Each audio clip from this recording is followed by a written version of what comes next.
Hey guys, welcome to the urinalysis lab. So make sure you read over the lab manual and have a good understanding of everything that's going on and go over all the, the little nitpicky details, about what pH is, specific gravity is, etc.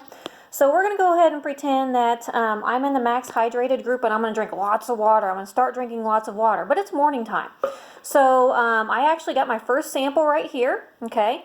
And there's 70 milliliters in here, okay? But it's morning time, so my urine is kind of smelly, yuck. And again, I don't have a lot. And this is my first void or micturition, urination in the morning.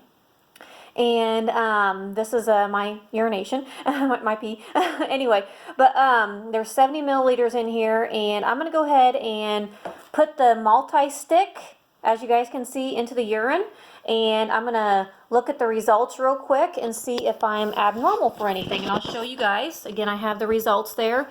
Now you want to read from top all the way down, okay, on the little multi-stick.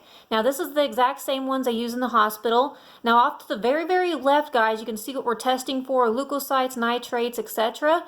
And you want to use the first box on the paper and compare it to mine. Now, I'm pretty normal for everything again, as you read down. The one that you want to pay attention to is my pH. It's kind of an orangey color.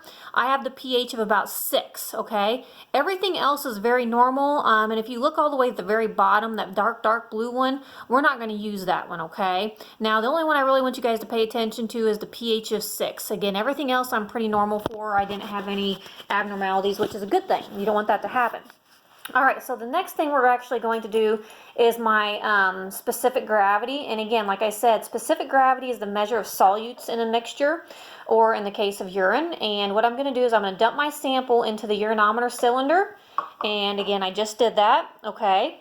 And then I'm going to put the little bobber in there here shortly. Now look in your book, or the lab manual. The lab manual actually will go over what this means and the numbers. Now water has a pH of about 1. Again, that's where water, it's clear, there's no solutes in it. Whereas urine's got a lot of solutes in it, especially the darker one, again, especially if you're dehydrated, okay? So I'm going to go ahead and put mine in there, and I'm going to wait for it to get done bobbing. See how it bobs?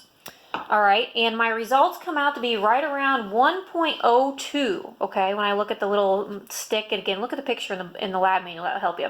But then I also need to take the temperature, because again, when the temperature is higher, solutes are going to be more dispersed, okay, especially after you go pee right away. Or if it's sitting there for a while, then the solutes go down to the bottom. So anyway, that's why you have to take the temperature too.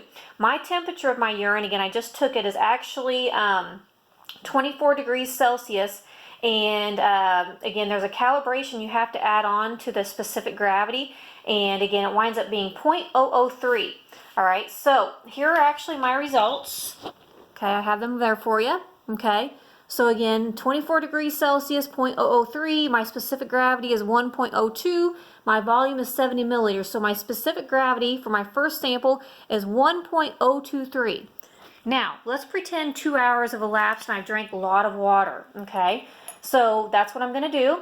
And let's pretend that I actually drank a lot of water. Let's say I drank like 5 cups of these. And that some people actually do that in class, guys. It's crazy.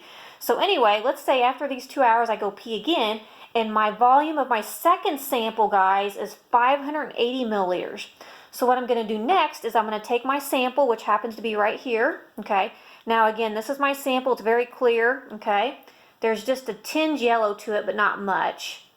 And I'm going to take the specific gravity of this one, okay? Now it's going to be very low because I'm in the max hydrated group. I drank lots and lots of water, okay? So here's actually my results. I'm watching it bob.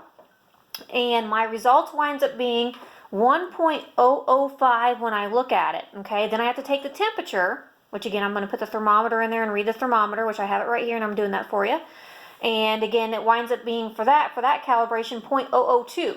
So what I'm going to do is add those two together, and my next sample winds up being 1.007. Again, it really went down, guys.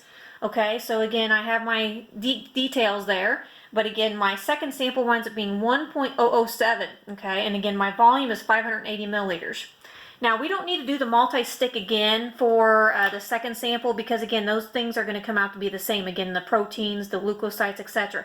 That all comes out to be the same.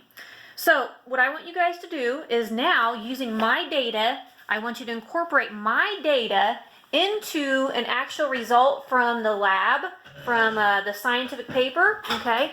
And my computer just shut down on me, so give me 1 sec while I fix that real quick. And sorry the sun's in the way. So give me 1 sec as I log back into my computer. But what I want you guys to do is to use the sample of an actual class result. Again, we'll pretend like you actually did this.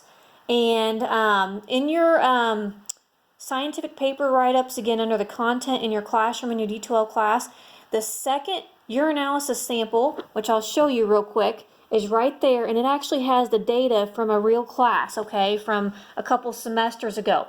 So what I want you guys to do is use this data to find the averages for the specific gravities and for the specific gravities for your first sample and your second sample, and then also for the volumes for the first sample and second sample. But again, I want you to include my data in with the ones that are actually on the computer screen and what I just showed you, again, the one where we actually had a lab. So again, you need to include my data, so don't copy what's actually in the lab or in this write-up here. I mean, you're going to use those same numbers, but you need to include mine, so they're going to be a little bit different. Again, you need to include my results that I just showed you again right here, okay? So make sure you use my results too and incorporate those when you find your averages.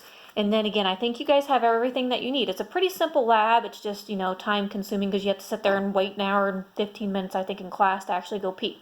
So with that being said, best of luck. If you got any questions, get a hold of me.